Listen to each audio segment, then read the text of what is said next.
need a baseball glove. But it's nothing about First age. base or catchers? More on this later. Do the show, Jerry. Tonight, almost live and nearly from Hollywood, it's America Tonight. 30 minutes of big-time TV on the UBS network. Located on the UBS Broadcasting Mall in El Tacoma, California, the unfinished furniture capital of the world, with Mr.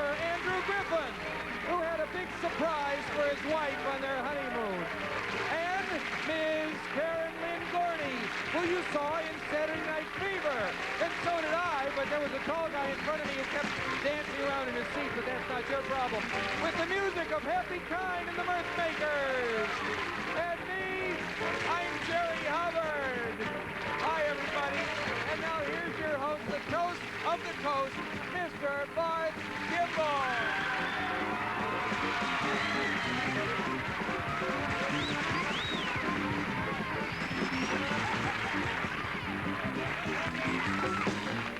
Thank you very much. Good evening. Thank you.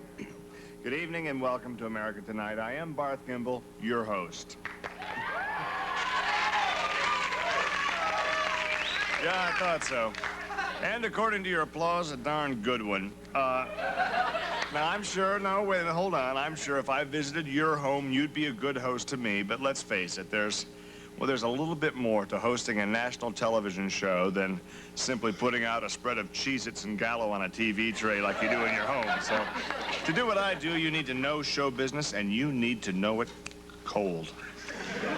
So wouldn't it make sense if you were an executive at a major network like UBS, and you were looking for a hot new situation comedy for the fall season, to come first to a man with these credentials? Well, I'll answer my own question. Yes, it would make sense. I've got what I know is a surefire idea for a situation comedy, so if you're with UBS, listen up. Here it is. The show is called For God's Sake, and I play God.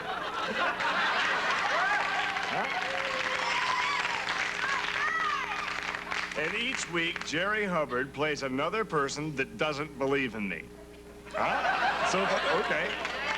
It's so darn simple, I just can't figure out why someone didn't hit on it earlier. And for that reason, it is, of course, copywritten. One week I might give him $1 million to believe in me. The next week I might give him less. And some weeks I may just prove my existence by comparing myself to someone who's obviously not God. You know, people, you run into people like that all the time, and that's why the casting went the way it did. Ladies and gentlemen, Mr. Jerry Hubbard.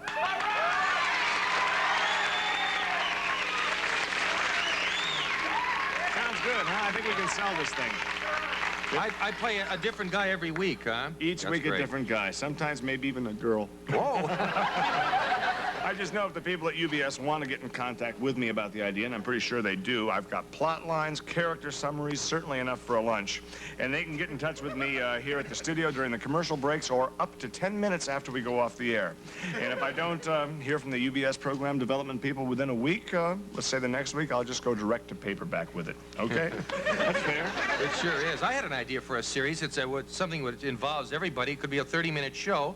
And every week it would be about a garage mechanic who a different car pulls in, and he has to solve within like the allotted, not even 30 minutes, it's about 24. He has a problem with an engine or a transmission or something like that, and he has to fix it. And I think it relates to everybody, because at one time or other, everyone has a problem with their car. But Jerry, don't you think that's very much in the same league as Wide World of Sewing, that idea you had the night? The 90-minute thing on Saturday afternoon for the women? Vince Edwards is the mechanic right there, and it's a natural, I think. Every week, I could play a different guy with a different car and a different problem, maybe. And sometimes you'd be mad and sometimes happy that it broke down. Well, it could be funny, it could be sad, it could be, Sammy Davis could come in with his car one time, just drop in. It's an endless. It's endless. No question about that. You know, it seemed like even longer than 30 minutes. Yeah, it does. We have guests. Great. Great news. And we got some great guests tonight. Ooh, do we have great guests? What do we have, Jer? Well, I'm thinking the first one. Great guest. Yeah. I'll take a great guess on that. Want to take a great guess? Whisper in my ear, and I'll tell you right. She showed up? That's it. Wow. She's here. My next guest is exactly what he guessed the guess is. She was the female star of that fantastically successful, and I'd say a wonderful, I saw it myself, and it is a wonderful movie called Saturday Night Fever. This Please is no welcome the joke. very She's here. talented Miss Karen Lynn Gorney.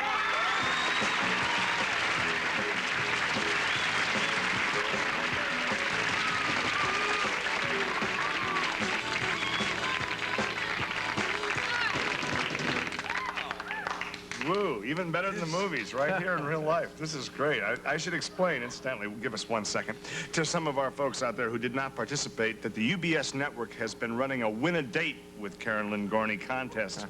And all the proceeds, of course, go towards the UBS telethon for the short-tempered youth, or STY.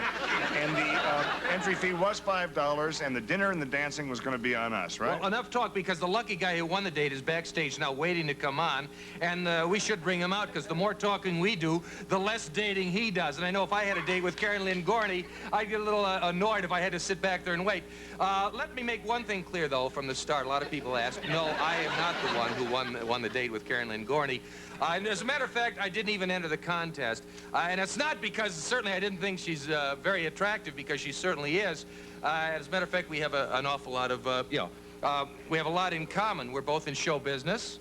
We're both young. We're both very talented. We're not unattractive. We're in the public eye, and between the both of us, we make quite a nice living, I suppose. And it's just that I don't approve of blind dates from the very outset, you know, because you got so many problems to begin with. They always say, oh, the girl's a wonderful girl. She's got a great personality. And that's bad news right there, because it turns out that the girl probably looks like Marty Feldman's dog. Or worse, like Marty Feldman. And what's even worse, you go out and you spend a lot of money on a show and hot dogs and beer and potato chips, and you get her back up to your place, and when the chips are down, it turns out that she's not that kind of girl, and I didn't think you were that kind of girl, and she's definitely not, and suddenly she's super tired. She has to get up super early in the morning, and I'm super TO'd about the whole thing, and as far as I'm concerned, that's her problem, it's not my problem, but enough said about that. Anyway, there's some blind dates out there who've been on it. Who won this contest, though? I don't know, but he's probably a very old man by now. Okay. Let's meet the winner of the Win-A-Date with Karen Lynn Gorney contest, Mr. Jeremy Moore.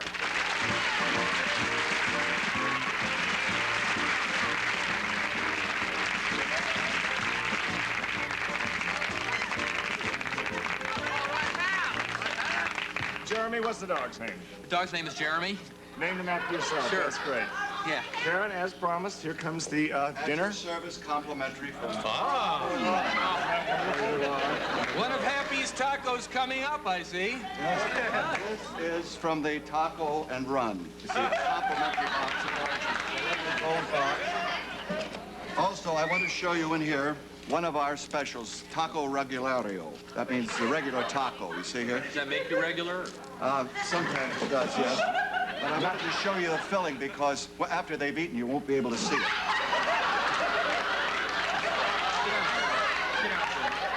There you have your lettuce and tomato, and right here is the cheese. That's for you, dear. This is a burrito. This is a burrito. I don't want to open this. What's inside one of those, Happy? What's inside? Yeah. Sit. Beans. And these are right here are the tacos. The other, this is the enchiladas. Yeah, this is the enchiladas. There are two of them, you see here. They have, it looks like avocado, I think. I'm not sure. Happy, I think just told about them would have been better. You kind of spoil that mystique there. Sit. See, he doesn't know where that good smell's coming from. I don't think it's him. Happy, this is your helper, I believe? Yeah, this is Willie, my helper here.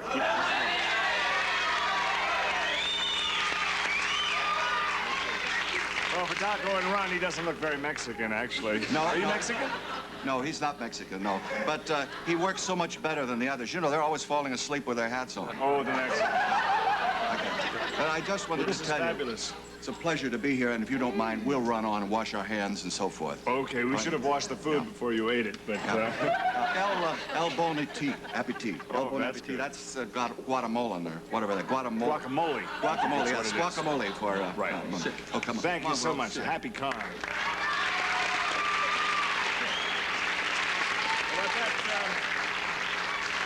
Bet you're sorry you had some of this first, huh? I think it ruined my appetite. Yeah, something did. I think it was probably that candy. Well, it's really a treat to have you here in El Tacoma, and I'm sure I don't want to take too much of your time because I know that you and Jeremy are probably pretty excited about winning this dream date. We sure are. Aren't we? Oh, yeah. Yeah. Yeah, that's great. Did you, when you were doing the movie Saturday Night Fever, you learned all those dances specifically for the film? I wasn't in the movie. No, Jeremy. I learned them because I thought they were excellent dances. And they are. Actually, then we put them in the movie. I learned many, many dances. Oh, so that when you go out dancing later on this dream date. Exactly. Oh, it's not the kind of thing like lines that you would learn and then forget. These No, dances, it's It's like riding a bike. You learn the dance and then you... That's it. In the body. It's all in the body. Well, you have plans for some other films coming up now? No, I thought I would just continue to do the dances. Do the dances and this dream date thing all around the country. It's a wonderful idea. Maybe you'll meet Mr. Yeah. Right. You are single?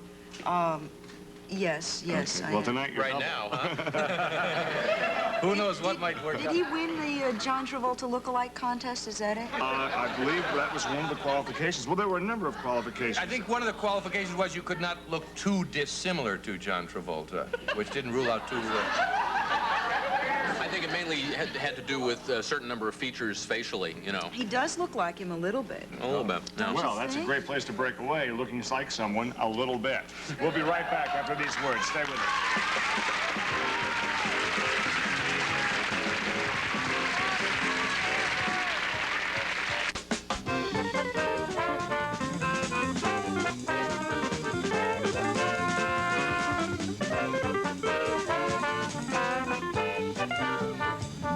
Excuse me, we were just chatting about the fact that Karen's going to be doing some of the other talk shows, and you were saying, Well, I was looking forward to doing Johnny Carson.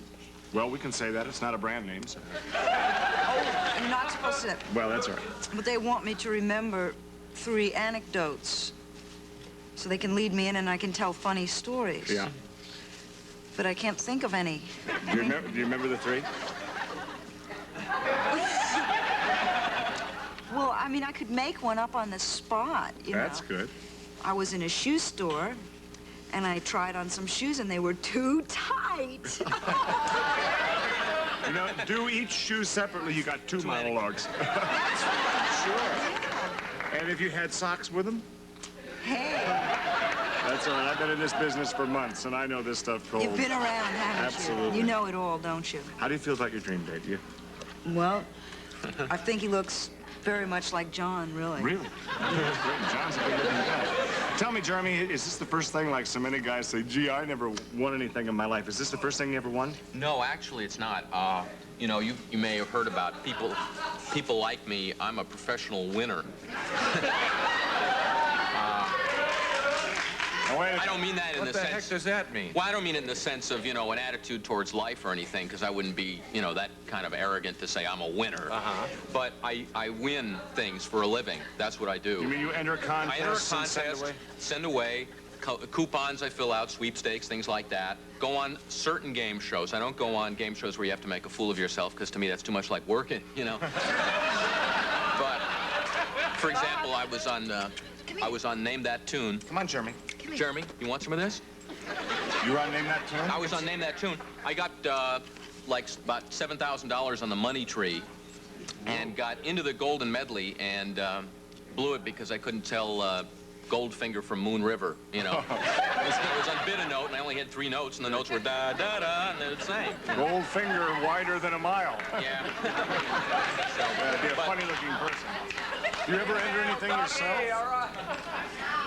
He likes it. How do you mean that? Have you ever entered contests? Oh, contests.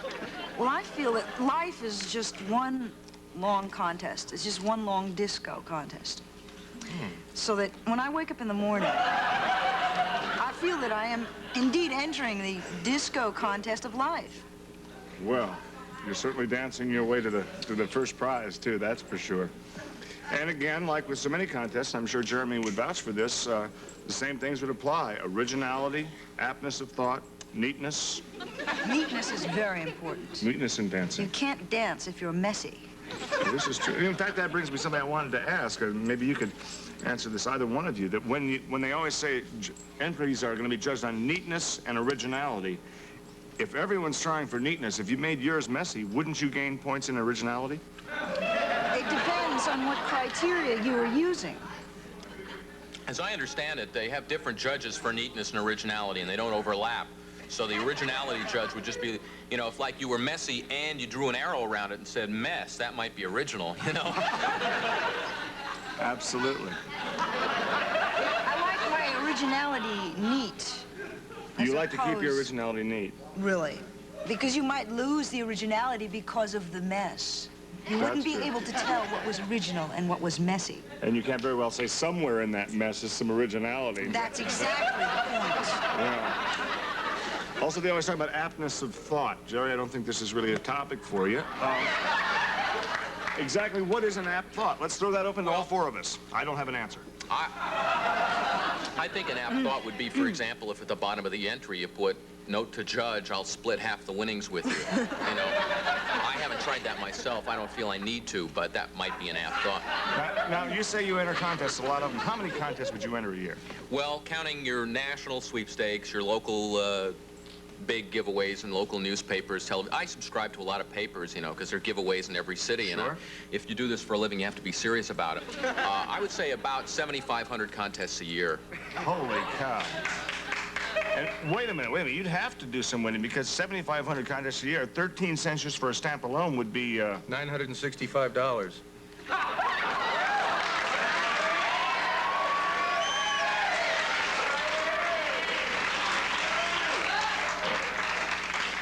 You're sure of that?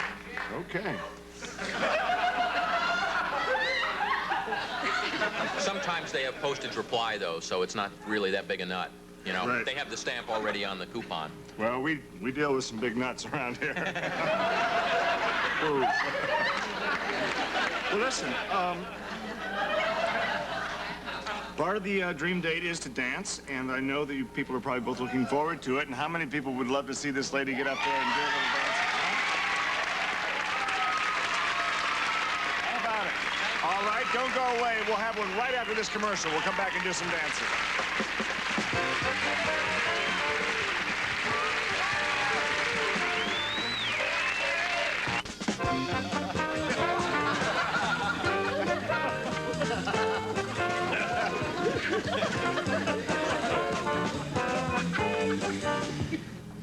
Well, we're back, and Karen and Lucky Jeremy are over there dancing. Those are transistor radios they have there with the earphones attached, and they are furnished from the Batteries Not Included Radio Corporation of Altacoma, California. I want to thank them for that. So, here we are, we're back. Jerry, they're not necessarily done eating.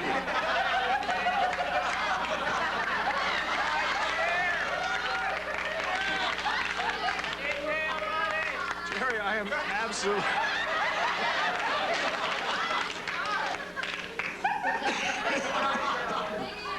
You have your own food. But that's a substance. Maybe they want something when they finish dancing. They'll never know. I molded it back to Jerry, a good rule of thumb to follow. If the candles are still burning, the people aren't finished. Okay? From now on. That'll serve you in restaurants, too, because I've seen you do that in restaurants. When people get up and go to the restroom, you go right over. It's humility. One thing at a time. I finish my meal and then go do my business, and I don't believe in leaving a meal and Jerry, a carrot is not a stirring stick. No, we don't.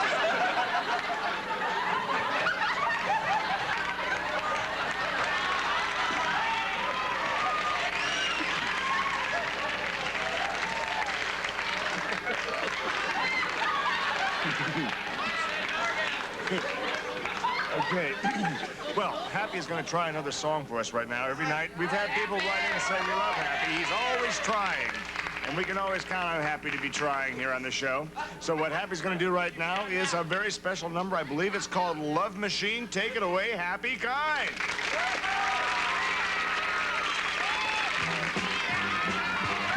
Oh, yeah! I'm just a love machine, and I won't work for nobody but you. I'm just a love machine. kissing fiend.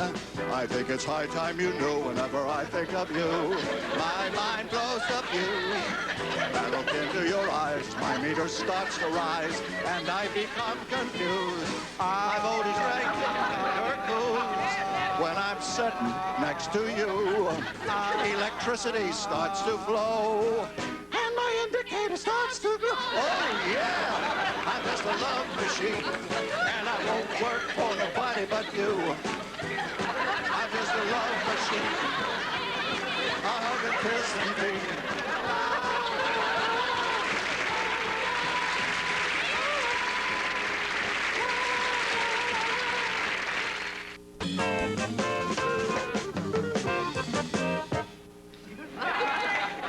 Thank you, Hap. Well, what a night, huh? Pretty exciting for everybody. What a good dog. Gee, it's always nice to have an animal on the show. Want to thank all my guests. Jeremy, you're a lucky guy, especially. Jeremy, Oh. you're a lucky guy. Thank you. Hope you have fun on the rest of your dream date here. I don't know, where are you going, the movies? He's got that radio on. Well, Jeremy and his dog, Jeremy. Karen, can't thank you enough for coming by. Continued success. And I'm sure if everyone hasn't seen Saturday Night Fever, you go out and see it right away. Maybe you'll go see that on your dream date. Who knows? That's our show for this evening. See you tomorrow.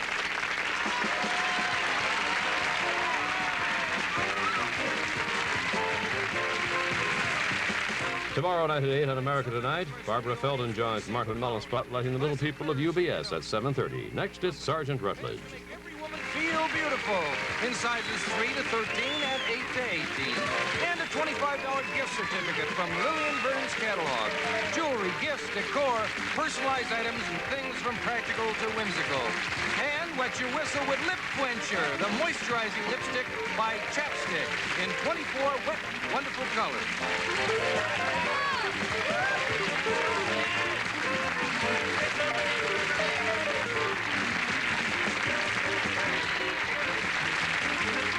Also appearing on tonight's show were Harry Shearer as Jeremy Moore, McKinley Alexander Jr. as Willie, and Michelle and May Delafave, and Jean Gambrell as the dancer, and Bob the dog as Jeremy the dog, with a special guest appearance by me.